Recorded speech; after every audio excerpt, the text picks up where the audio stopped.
સુરતમાં રાહુલ રાજ મોલ પાસે બાઇક ચાલકને ડમ્પરે ટક્કર મારતા થયેલા જીવલેણ અકસ્માત બાદ સુરત પોલીસનો ટ્રાફિક વિભાગ સક્રિય થયો છે।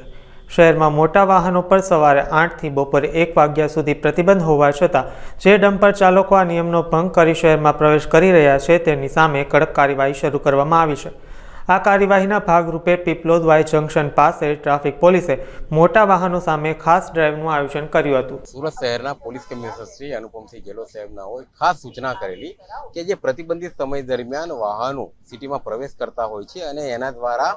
મોટી જાનહાનિ થતી હોય છે, ક્યાં તો ફેટલ જેવા એક્સિડન્ટ બનતા હોય છે, એવાનો ઘટાડો થઈ શકે તે માટે